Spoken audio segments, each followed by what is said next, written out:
വിനി heritage നടത്തിപ്പ് licence പുതുക്കാതെ ഉദ്യോഗസ്ഥർ പ്രതിസന്ധിയിലാക്കുന്നുവെന്ന യുവ വ്യവസായി PS ജനീഷ് തന്നെ ജീവിക്കാൻ അനുവദിക്കണമെന്നാണ് ജനീഷിന്റെ അഭ്യർത്ഥന.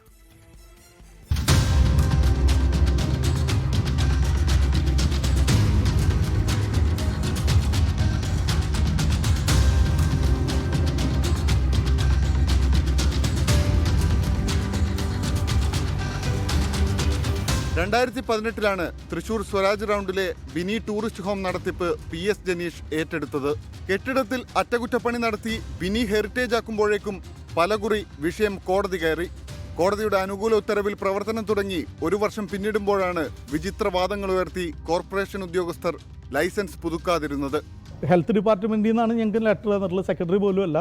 അത് സെക്രട്ടറി പറഞ്ഞതും ഞാൻ ഡെപ്യൂട്ടി മേയറെ കണ്ടപ്പോഴും പറഞ്ഞത് ഞങ്ങളിത് കണ്ടിട്ടില്ല, ഇങ്ങനൊരു ഞങ്ങൾക്കൊരു മറുപടി തന്നതായിട്ട് അവർ കണ്ടിട്ടില്ല എന്ന് പറഞ്ഞത്. സുപ്രീം കോടതി വരെ പറഞ്ഞിരിക്കുന്ന കാര്യത്തിൽ ഇനി എന്ത് തർക്കമാണുള്ളത്, ആർക്കാണ് തർക്കമുള്ളത്? 10 കോടിയിലധികം രൂപ മുടക്കിയാണ് ബിനി നവീകരിച്ചത്. പല പാർട്ട്ണർമാരെ ഒപ്പം കൂട്ടിയായിരുന്നു നവീകരണം. ലൈസൻസ് പുതുക്കാതായതോടെ തീർത്തും പ്രതിസന്ധിയിലായിരിക്കുകയാണ് വ്യവസായി. ഇത്രയും കോടി രൂപ ചിലവാക്കിയിട്ട് 10 വർഷത്തേക്ക് ലീസിലെടുത്ത ബിൽഡിങ്ങിന് ഞങ്ങൾ ചെയ്യേണ്ട കാര്യങ്ങളെല്ലാം ചെയ്തിട്ടില്ല, അത്രയും ഇതാക്കിയിട്ട് ചെയ്തിട്ടില്ല. അപ്പോൾ അതിനൊക്കെ തുരങ്കം വയ്ക്കുന്ന രീതിയിൽ ഇപ്പോഴും ചില ബാഹ്യ ശക്തികൾ പുറത്തുനിന്ന് ഇടപെടുന്നുണ്ട്. കോടതി ഉത്തരവിന്റെ അടിസ്ഥാനത്തിലാണ് നിലവിൽ ഹോട്ടൽ പ്രവർത്തിക്കുന്നത്.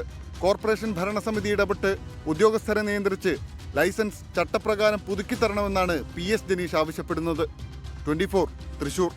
ലോകത്തെവിടെയായാലും ഏത് സമയത്തും 24 വാർത്തകളും ഓഗ്മെന്റഡ് റിയാലിറ്റി പാക്കേജുകളും എക്സ്പ്ലെയിനറുകളും വിശദമായി കാണാൻ ഞങ്ങളുടെ YouTube ചാനൽ നിങ്ങൾക്ക് സബ്സ്ക്രൈബ് ചെയ്യാം.